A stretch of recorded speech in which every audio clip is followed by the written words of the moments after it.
As you turn to Hebrews chapter 12. Amen. Again, I'd like to thank the Lord for my salvation. January 8, 1991, God brought me out of Detroit into Chicago. And that's where the journey began. I tried to go back home in 1994, but I went back home and bumped my head after 3 months. So the same night I bumped my head, when I came home, they had another bus ticket waiting for me. Boy, you're going back to where you came from. And don't come back here. Sometimes we think we can go back. But when God brings you somewhere forward, it's not about you going back, and especially back to the world. Sometimes we hold on to things that we need to let go. What are you holding on to that God is trying to get you to release? Hebrews 12. Therefore, since we are surrounded by such a great cloud of witnesses, let us throw off every weight or everything that hinders and the sin that so easily entangles us, and let us run with perseverance the race marked out for us, fixing our eyes on Jesus, the pioneer and perfecter of faith. For the joy set before him, he endured the cross. He endured the cross, scorning its shame, and sat down at the right hand of the throne of God.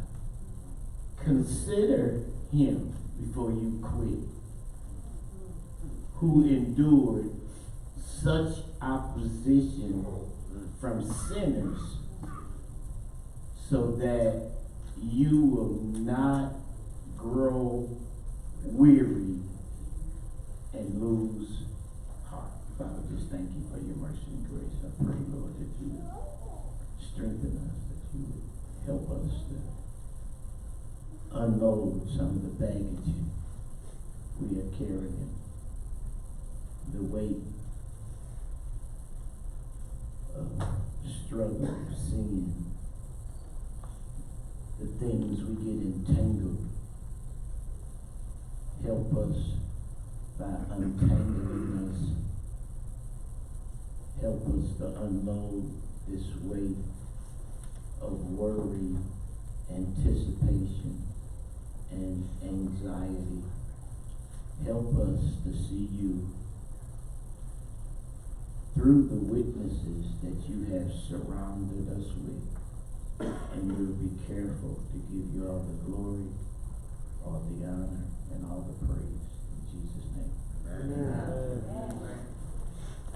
If you want to title this message, you can inscript it as "Give Up to Go Up."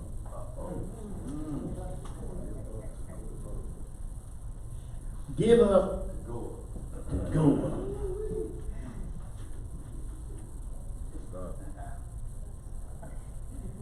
The writer of Hebrews, who is unknown, some would like to subscribe it to Apostle Paul, but there is no known writer of this book.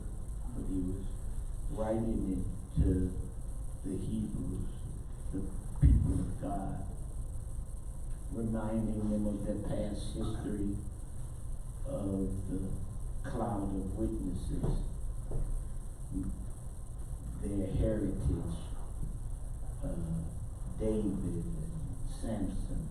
You go through, they call it the Hall of Fame history, and how those men paved the way for us today to increase our faith. And even as the home directors share their history and their testimony about how their life was before God, witnesses, men and women who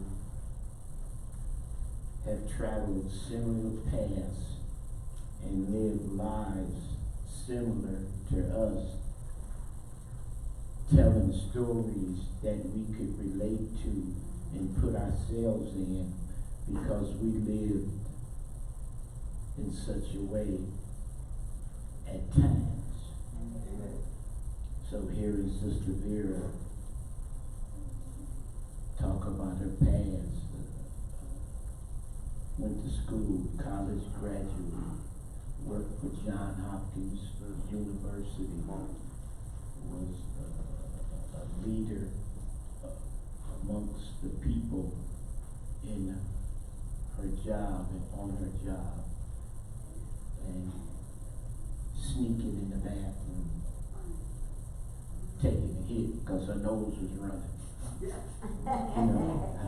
You know, let's say I gotta take me a little hit, then run back in the boardroom and nobody know it until they catch you.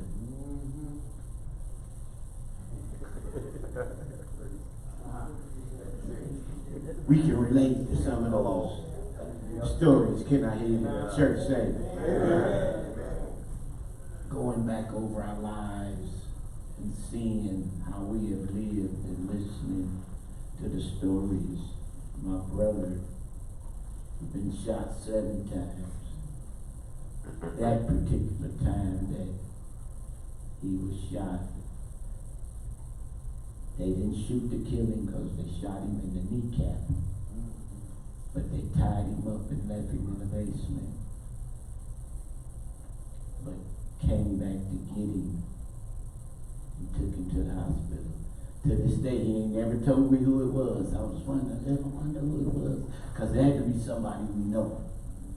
But you know, we was always getting sacks from people, selling them and messing them up. Thinking ain't nobody gonna do nothing to us because of who our brother was. He was big time. So hearing those stories, I had never been in that type of situation where I've been tied up. But I remember one time a guy put a gun in my head and forced me to go get somebody out. And when he came out, he shot him and killed him. I remember that just as good. Some of the situations that we have put ourselves in. And now to be out of it and be able to look back and know that it wasn't nothing but the grace of God that saved us. So we're surrounded by a great cloud of witnesses, men and women who have lived the street life. It's the only life I know, street life. That life that tried to kill us and will kill us if we don't watch ourselves, that we become so addicted to that style of living, that lifestyle. That's why Jesus said to us, you got to be born again.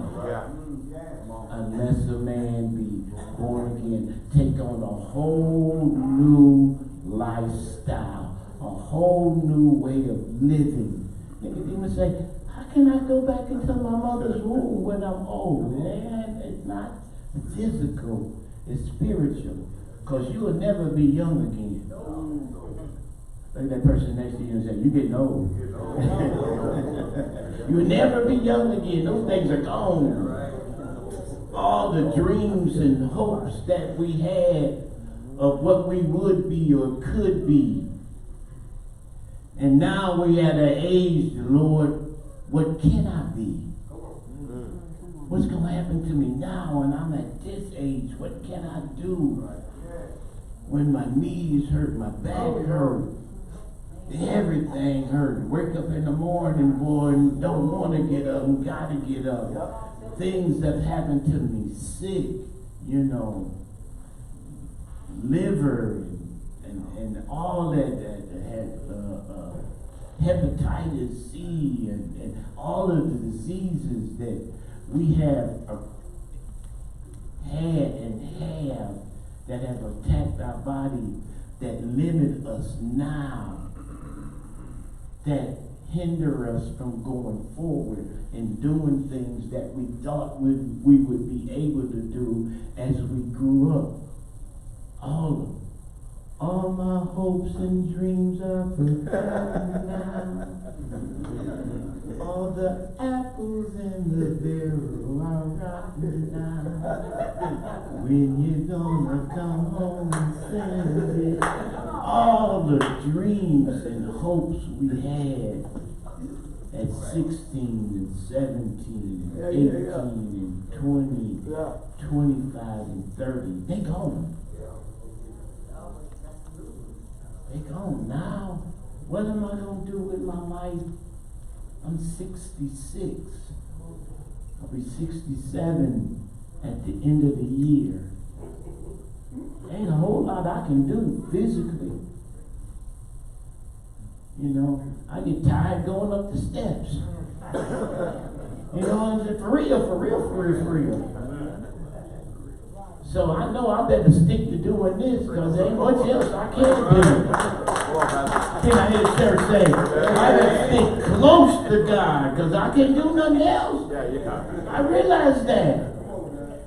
So as the writer of Hebrews opens up this 12th chapter, he goes back into the 11th chapter and pulls out some things that they should look at. Therefore, since we are surrounded by such a great cloud of witnesses, all of the people who have sat in those seats that you are sitting in and who have moved on to greater and bigger things, but there were some things that he was challenging them and that they had to do if they was going to go forward. They was going to have to give up some things, make some sacrifices, accept the fact that you're not going to be what you thought you would be. You're not going to have what you thought you would have. And some of you can't go back to where you came from. Right. Some things you got to give up. Right. If you want to go up. You may have to give up going back home and staying with your family. It may not be an option no more. It wasn't for me. They told me, don't come back here. Ain't no place. Now I can't go back. My mama's 87. She was born in 31. This is 2019. What's now? She 88. She 88 years old. And she stayed with my niece and my sister. Can't go stay with them. I go back. Where am I going to stay? And I go, I'm going to stay with him. If I don't stay with God, I ain't got nobody else to stay with. Well, maybe you got somebody you can go and stay with, but ain't nothing like having your...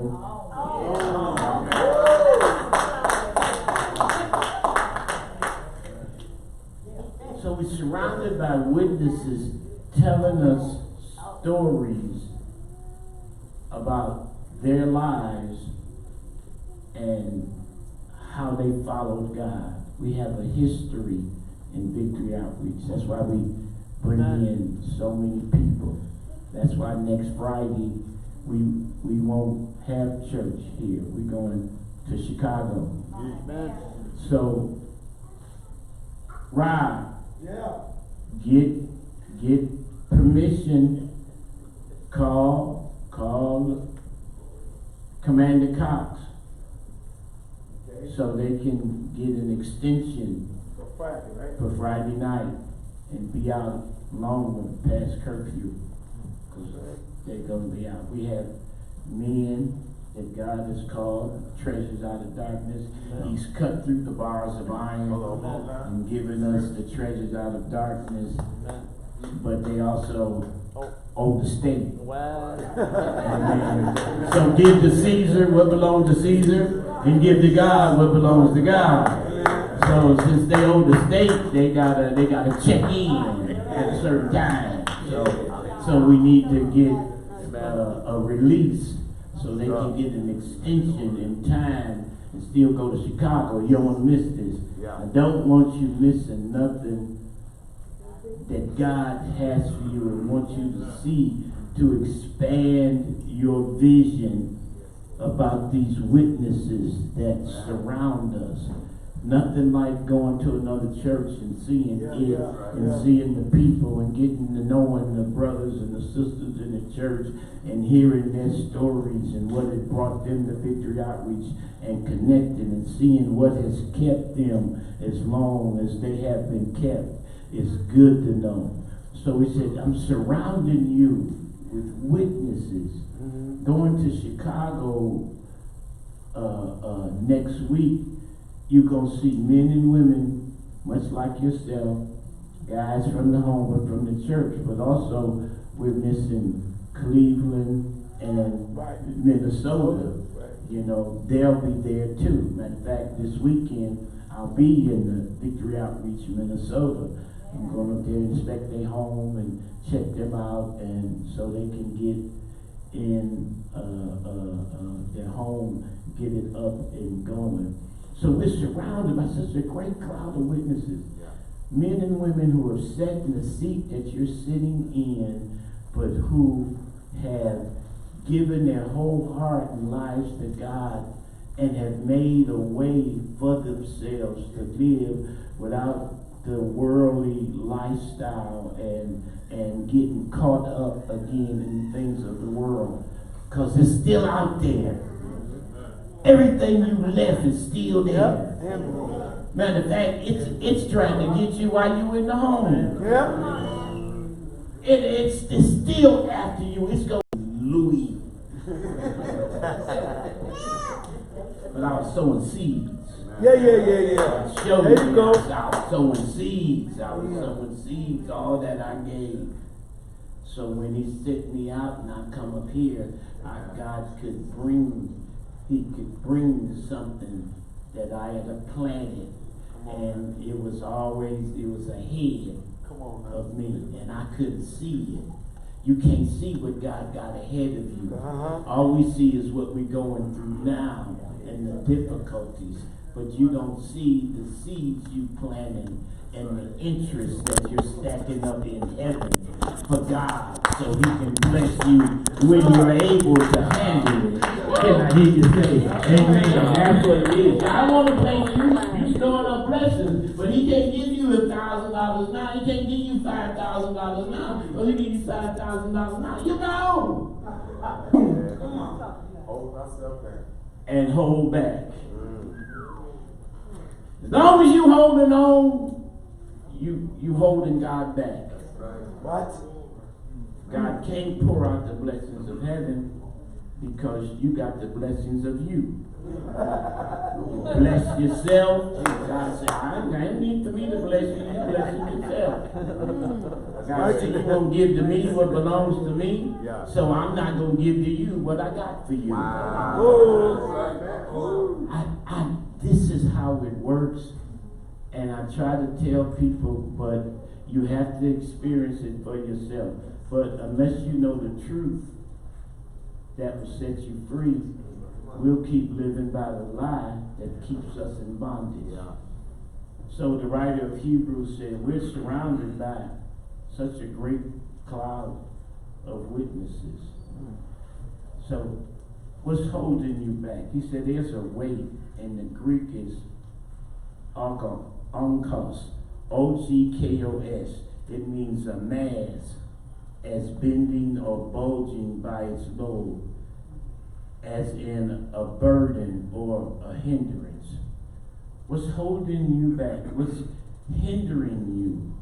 What's this mass that you got that's weighing you down and keeping you from going forward and going up? Matthew 6:25 says, for whoever desires to save his life will lose it. But whoever loses his life for my sake will find it. Yes.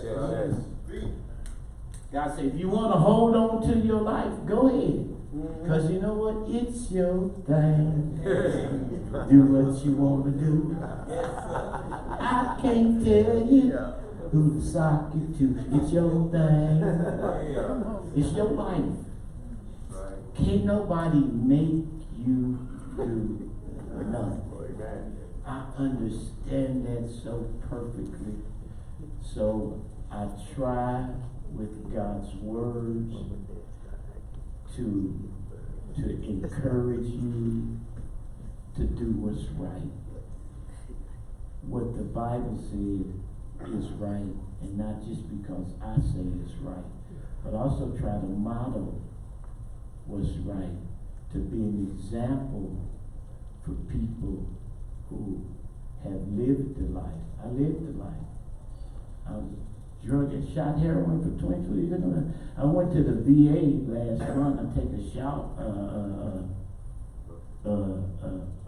every year. I take a physical. Right. So you got to take blood. I ain't got no hands. I got one. I know where it's at. Don't give me that. Don't stick me all over everywhere because you ain't gonna find none. I got one, and you gotta get the little butterfly. That's right. I know where it's at. I done burnt up all the other things that I had from shooting dope.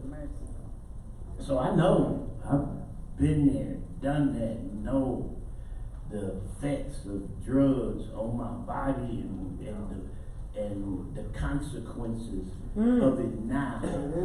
So as I share these things with you, the truth about giving to God and living for God and what God has for you, my hopes and prayers are that your heart is open and God opens your eyes and you see and hear that this is God speaking to you for you. I'm just a mouthpiece, but I'm also someone, again, who's set in the seat. I'm not somebody that's trying to get over on you. I'm somebody who's trying to help you get ahead, to get past what's been hindering you from going forward. And if you don't believe that, you're not going to take what I'm saying as the truth and implement it in your life, and you're going to keep on struggling with your idea of how to do it. If your idea was the right way of living for you, do you think you would be here now? That's right. Come on, man. Come on, give the Lord a hand clap of praise. As Sister Vera mentioned, she's a college graduate. Wow. And her education that she prided herself on put her in a level where she could earn a certain amount of money and be looked at. But yet and still, no matter how intelligent she was, that put her at such a pay grade, she still turned out to be a drug addict. Me, I prided myself on my intelligence. I tell you all the time, I'm 3 points shy in testing out. I'm being a genius. I had photographic memory all through school. I mean, total recall. Now I got sometimers. I ain't got all timers, but I got sometimers. I mean, sometimes I don't even know my name. I can't even remember what's my name. I don't even know my home phone number. My landline number at home, I don't even know it. If I don't have the phone to look it up, I can't even tell you my phone number. That's how smart I am. Tell you about intelligence. Right now. Proverbs 11:24 says, some people give much, but get back even more. Others don't give what they should and end up poor. That's the New Century Version. Some people give much, but get back even more. Others don't give what they should. Not over and above or what they should, but they ain't giving nothing. Wow. And the Bible says they end up poor. Some kind of way, God gonna get it. Yeah. Something gonna break down, something gonna happen, something gonna go wrong that's gonna cost you. God say, if you ain't gonna give it to me, I'll make sure you ain't gonna spend it. The devil gonna eat it up. Come on. I got it. And so I don't be telling y'all this just to try to manipulate you to get some money out of you. I tell you the truth so you can be blessed. How you be blessed? We tithe as a church every week.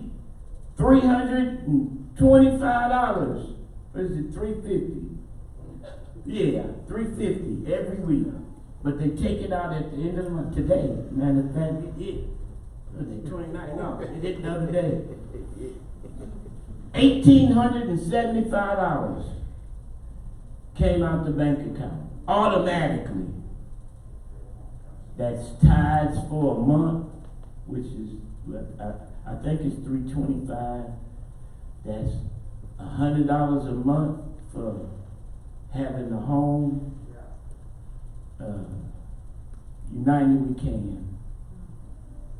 Every month, take it out.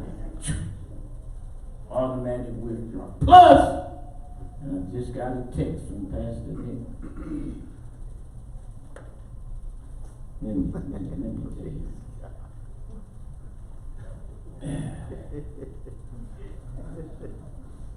Y'all think this thing here, boy, this is something else here, boy. Now here we go. This is from Pastor Saul, who's an elder. Greetings, Pastor. Once again, I'm texting as a reminder. On September the 1st, our 6th World Conference installment is due, which would bring us to 75% complete. At this time, your region is at 36%. You can go to VO Admin to review all those in your region. Everyone has fallen far behind except one who is at 74%.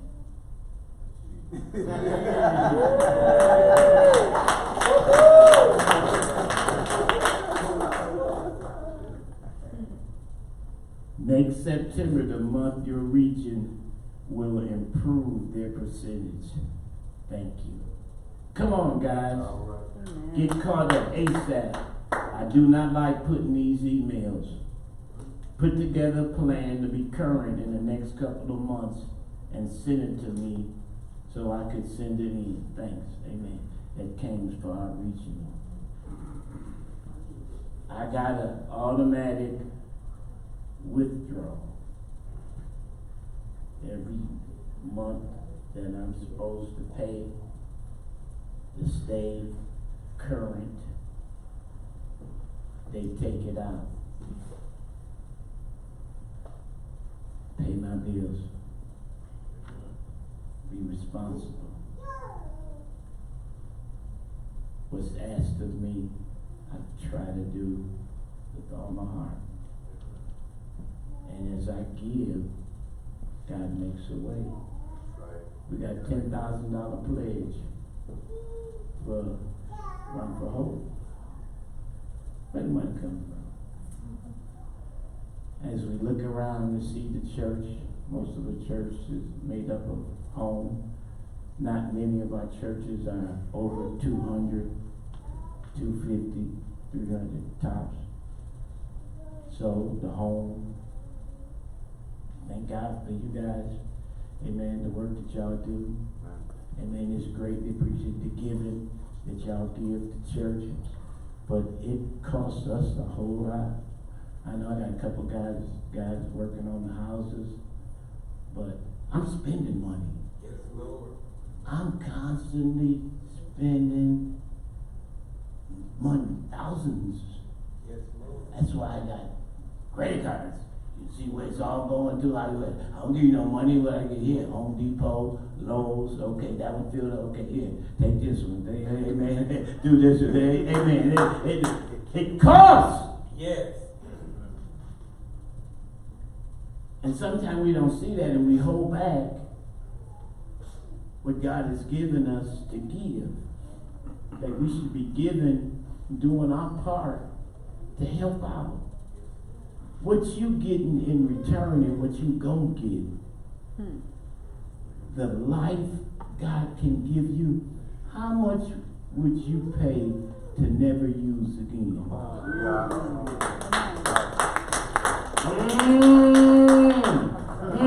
How much would you pay to never use again?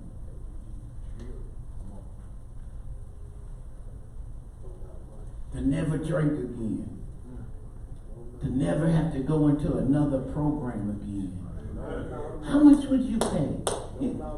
Ain't no money. Take whatever I get. Give me, set me free that I know I'll never use again. That I'll never, whatever. That's why I tell you guys when I came to God and I cried with God, please don't let me quit.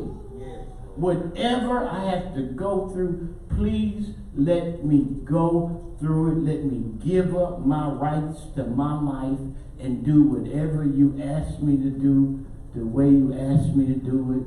And I know a lot of things I'm not going to like, but I don't care. Don't let me quit. I'm willing to give up everything so I can go up. Amen. Come on, give the Lord a hand.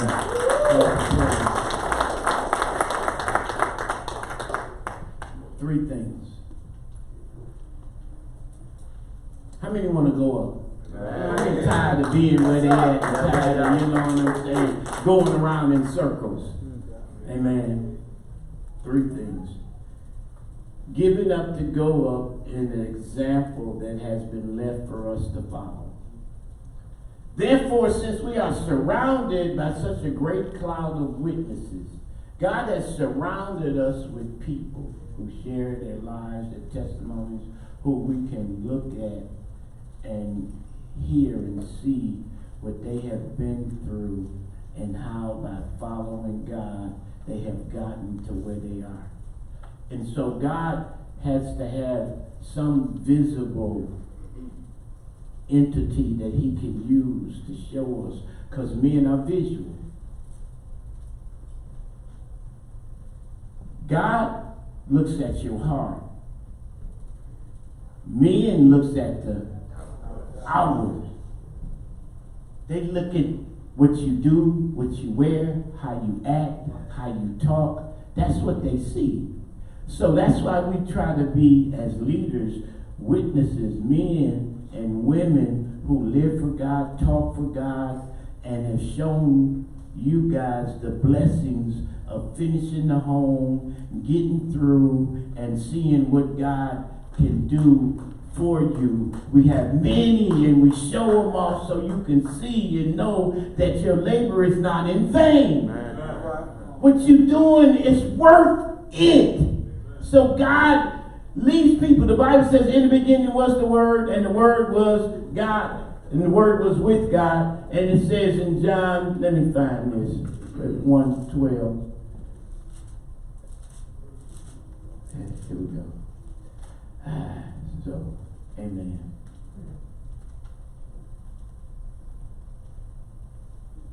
Verse 14, John 1:14. The Word became flesh and made his dwelling among us. In the beginning was the Word was God, the Word was with God. The Word became flesh and made his dwelling. God say, I'm going to come down in the midst of them.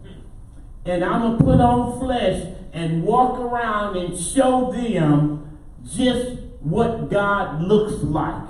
How God talks, how God thinks, how God acts, and the things that he does. So he put on a human body and became Jesus Christ. Amen. So becoming Jesus Christ, the Bible said he went around doing good. He showed the whole world how God is by his lifestyle, what he did and what he was doing. So that's why as witnesses and leaders, we have to put God on. We as leaders have to act like God, talk like God, so that others that see us as an example of men and women who have been through the home, went through the struggles, but now they don't talk like they used to, they don't act like they used to, they're not socking people like they used to, they ain't doing drugs like they used to. So God has to have somebody to put in front of you that you can look at and kind of say,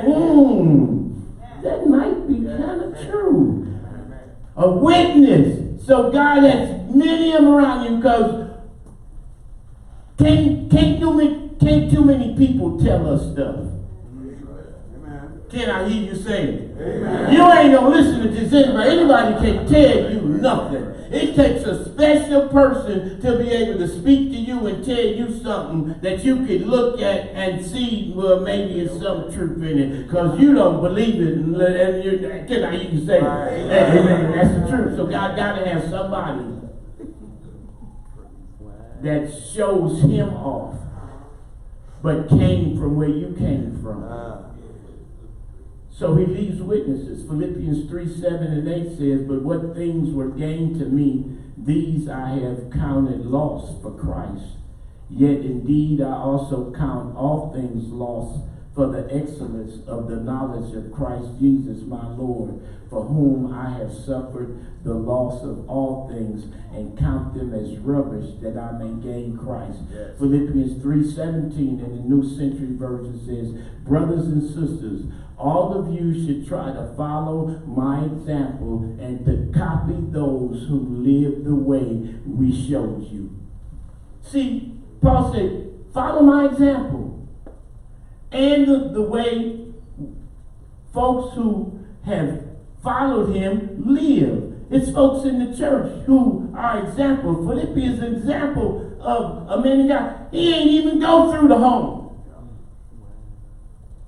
And God put it on his heart to run the home, him and his wife. He run the home with his wife and kids. You got kids now, right? How many kids you got, Philippians? One, you got one kid? How long you been running the home? 6 years. Oh, Daniel, amen. How old are you, Felipe? How old are you? Just turned 31. 31. Young man. Running the home since he was 25. And so you know the struggle they had. Oh, this little young whippersnapper trying to tell me. Because we don't want to listen to folks that are young. But I'm just showing you somebody who loves God in the church, didn't go through the home, don't know what it's like to be a drug addict, but loves you so much that he would run the home with his wife. With his wife and baby, not afraid, not ashamed, not leery, wondering who reckless eyeballing his wife. Amen. Because you know, come on, can I hear the family? We get jealous in a minute. Not scared of nothing. Man of God, wife, a woman of God, showing the home how to do marriage and do it right so they can see it. God got examples. He has to have that for us to see. So we can believe that for ourselves, because it's hard for us to believe in anything. We just don't believe. And so God left an example. Second thing. So if you want to go up, look at the examples that God put before you. Watch me. I tell you all the time, watch me. Watch me. Come by and tell the Carter was going to Atlanta all week. Ride by my house at 2 o'clock in the morning, I tell you. See if any cars over there. Come knock on the door. See up in there. Sit outside at 4 or 5 o'clock in the morning. See who's sneaking out my house. Or see if I'm just coming in. Come on, check me out. You know what I'm saying? I put myself on Front Street because I know what God has done for me and what I'll do. And God has given me the privilege of being an example and a role model. Am I perfect? No. Have I made mistakes? Yes. Have I had to repent? Yes. Come on, give the Lord a hand clap. But what man hasn't? What man of God haven't made mistakes? But I ain't got high. I ain't got no woman in the corner, in the closet. Amen. I ain't got none of that. You know what I'm saying? I ain't stealing nothing. Don't nothing come in. There ain't enough to steal. Get out here to church saying, amen. It ain't enough to steal. We don't get enough to steal anything. Second thing, giving up to go up comes from a desire to be like Jesus that comes from the heart.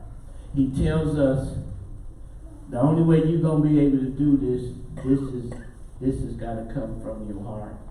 He said, let us throw off everything that hinders and the sin that so easily entangles, and let us run with perseverance the race marked out for us. Giving up to go up comes from a desire to be like Jesus. It comes from the heart. If you don't desire to be like Jesus in your heart, you ain't gonna make it. It's the heart thing. That's right. You're gonna see people, you're gonna see me, you'll see some qualities, but some things you'll see and hear about me that don't fit that you don't like. Just the godliness that I try to portray. I want you to emulate and copy and follow. Amen. That'll keep you from getting high. Come on now. Follow that part. That'll keep you married 22 years. Come on now. Amen. Amen. That'll keep you on the same job. Amen. I've been here since 2003. It's 2019. Well, 16 years in November. Come on, get a Lord hand. I've been the pastor of Victory Outreach Baptist for 16 years. Consistency. And that's the one thing we lack, consistency. Amen. We can do good for a little while. Then we get tired. We think we owe ourselves one. I owe myself one. I've been a good boy for a good while. I owe myself one. Come on. You know, you like Lay's potato chips. You can't eat just one. You can't. When the last time you had just one of anything? That's just the way we're made. We are people with an addictive personality. Things we like, we go whole hog for. We go way over and become addicted to whatever it is we like. And if you don't watch yourself and got the discipline you need, the thing that you like is going to become so attractive that you'll put God to the side thinking, well, I could do it just maybe one time. No, ain't no one time for me and you. There's got to be it. And that has to be from your heart. Can't be because you're thinking. It's got to be in your heart that I'm not doing it. Period. And if you don't have that in your heart, the devil will tempt you at your weakest moment and what you have the greatest desire for, and before long you're going to be following it instead of following Jesus if he's not in your heart. Psalms 4, 7, and 8 says, Then I said, Here I am, I have come. It is written about me in the scroll. I desire to do your will. Oh my God, your law is written within my heart. Desire. Say, I desire to do your will. He said it is written in his heart. What is your desire? What is it that you are desiring? Hurry up, get out the home. A job, a wife, a husband. Something deep down in your heart that tugs at you and you want more than anything in the world. If it's not God, whatever it is that you want, by any means necessary, you will try to get it. That's right. God has to be first. Right. That's why he said, if you don't worry about that, what you gonna eat, what you gonna wear, about your life, what's gonna happen with my future? What if I stay here in the home? If there's no, what's gonna? I wonder. Well, God, I'm wasting time. I'm getting old. I'm getting that. I like that one. I'm getting old. That's us. That's why I love the idea of my brother being here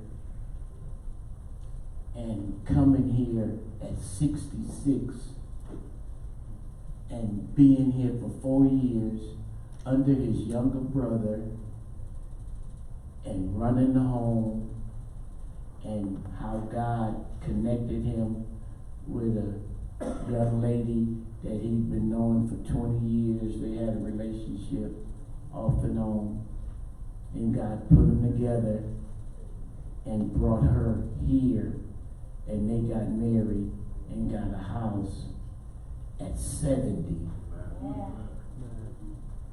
So you ain't old, you ain't too old.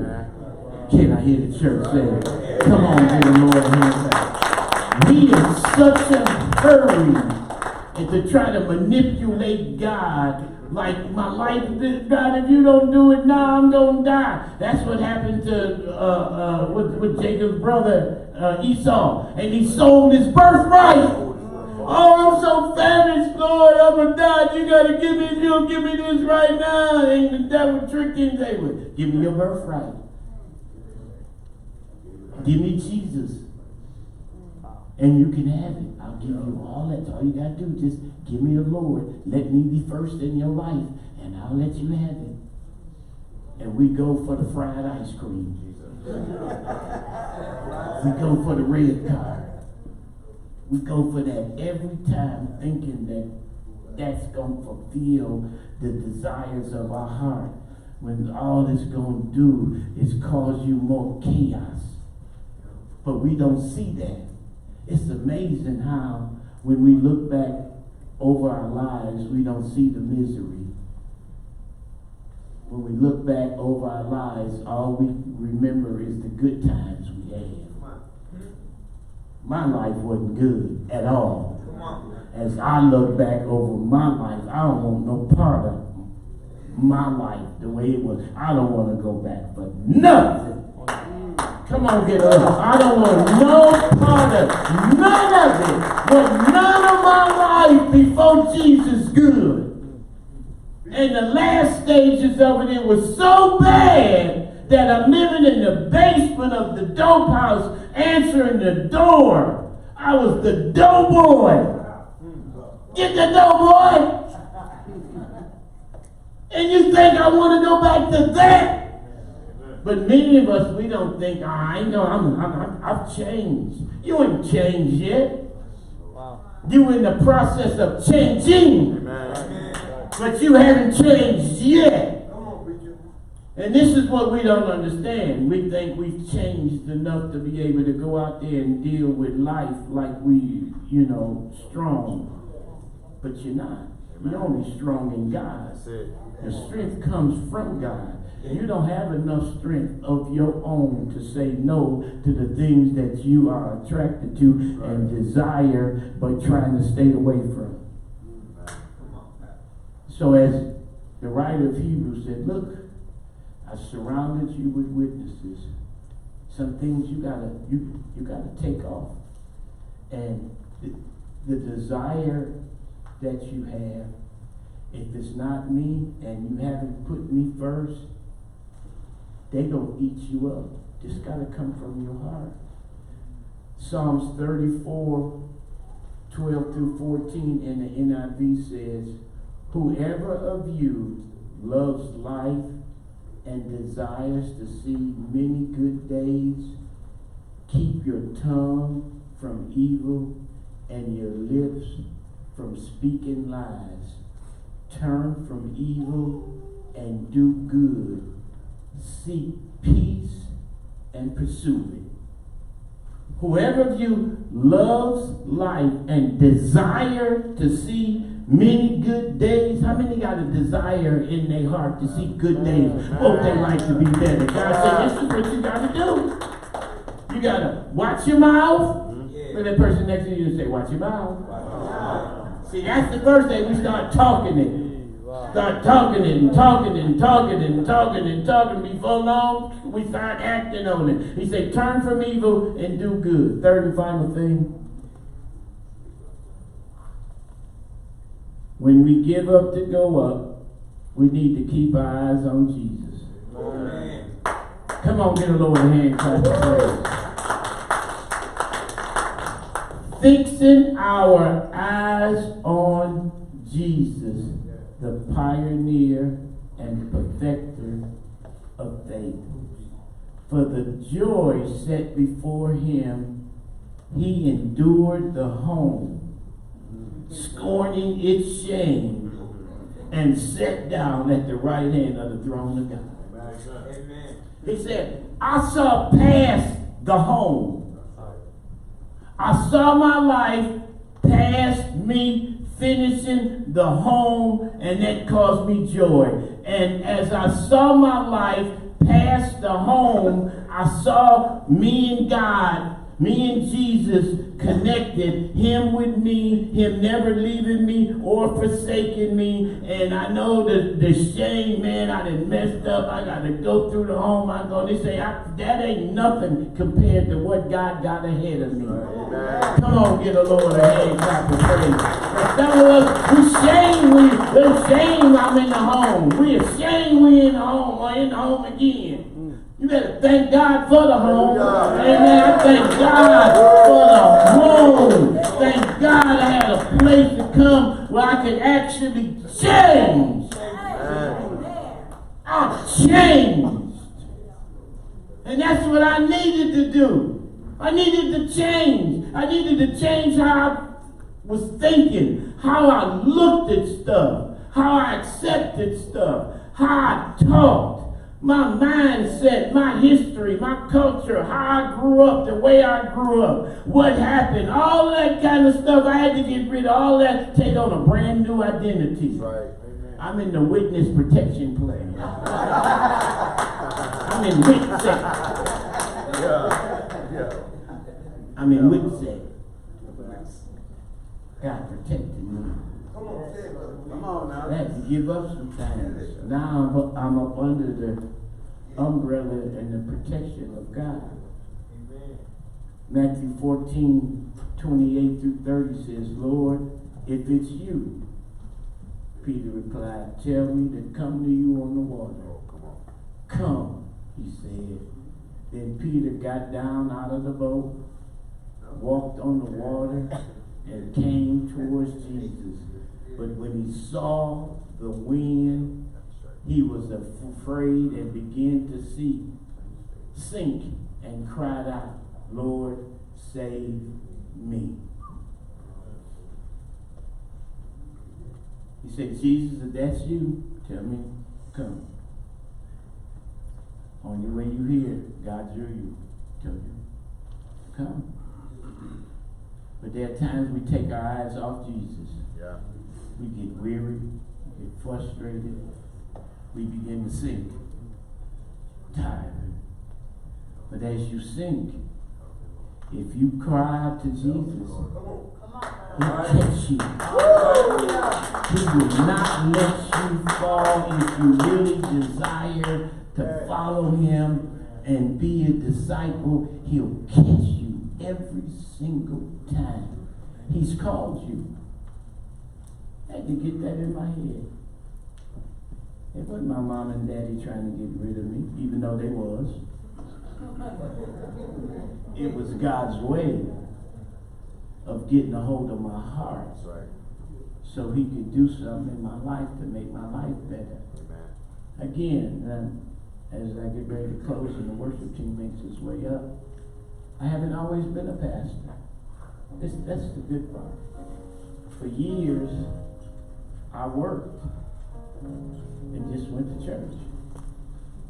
Had a job at the church. My wife was the pastor's secretary for years. And I had a job, 2 jobs. Went to work, came to church, she worked. And just was so into God that I wasn't going to get high no more. And I knew if I didn't get high anymore, I'd have a chance at making it. But I knew if I ever got high, that's it. Even to this day, if I get high, that's it. I'm selling everything. Ain't no speakers, everything. Y'all gonna come up here. I'm gonna have a yard sale for the chairs. Come on, get a little hand out there. That's how I get high. I don't kibble and bid it. I don't kibble and bid it. I do it all. I smoke it up. That's my personality. That's how I do it. You know me. had to change from my heart. I had to desire Jesus. And then to keep my eyes on him, because you're going to always see the frailties of man, and especially they boo-boos. Especially us in charge. Y'all gonna always see me or Rod. I mean, you're gonna always see something that's just, y'all can spot it. We are imperfections. I got blackheads, I got all that. You get close enough to me, you're gonna see. See, I've been knowing Rod when he came into the home in Atlanta, because I was the home director then. That's how I got to know him and my wife. I gave her a flyer on the train. She had the flyer for 2 months before she came into the home. Rod came in the home. But when he got at his lowest point, he would always call me and I'd tell him, come up here. Get out of Atlanta. That's going to do. And then he came. And so for us, it's the witnesses that God has placed around us to show us that you can make it. You can make it. If you follow God. Stay plugged in. God has got it worked out. Home, re-entry, on your own. Don't go back home. For what? That's why I told Abraham, me your family, get away. Everybody came in. Let me bury my father. He said, let the dead bury the dead. I just got married. Everybody came with excuse about their family. He said, nah. Your family, they love you, but they'll get in the way of God's work in your life. I'm telling you, I know you'll drop. It's like your mother said, I gotta go, I'm going, I'm out here. My son died at 10 years old. And I was running the home, and they was on a crusade. And I had to fly to Detroit and bury him. My only son, my only child. I'm childless. I have no heir to leave nothing to. That's why Carla says she's having a yard sale when I die. She's stuck that Ed suit, she's putting it out there. So y'all my size come on and amen. I told her, sell it all, give some away. The rest of it, sell it. Amen. But my son died when I was at home. We was having a crusade. I went home for 3 days. That was it. I wasn't staying no longer because I would have got caught up. That's how my brother got caught up. He was here once before in the home. My brother got killed. So he go back home. Now my mama need me. I'm staying. I ain't gonna finish. He had done 6 months. He ended up getting caught back up. Going back and being around family, it's really not good for us because they have such an effect on us. When God is trying to take us forward, you could always go visit your family. They'd rather see you doing right and being away than living there and seeing you all messed up. As we stand to our feet.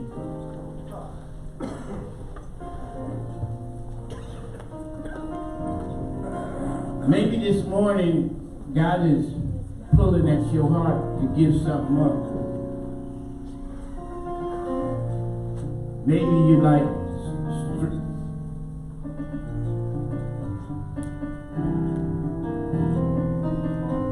don't know what to do. And this is God speaking to you this morning. I know it because he put this message together for us. Because we do want better. We just don't know how. And God said, I got it already planned out. For I know the plans I have for you, declares the Lord. Yeah. Plans to prosper you, not to harm you, plans to give you a hope in the future. God said, I got a plan. Don't you come up with your plan on what you want to do. You follow the plan I got for you. But no, God, I want to do this, I want to do this. God said, God will let you bust your head to the white man. He'll let you jump off that mountain. He sure will. No, that's what you want to do. God said, but if you choose to follow me, I'll bless you. It's got to be from the heart. Your heart got to be on God. And so, this morning I'm going to open up the altar. I'm going to come as the worship team sing a song. Amen. We're going to pray. Victory is mine. Victory is mine.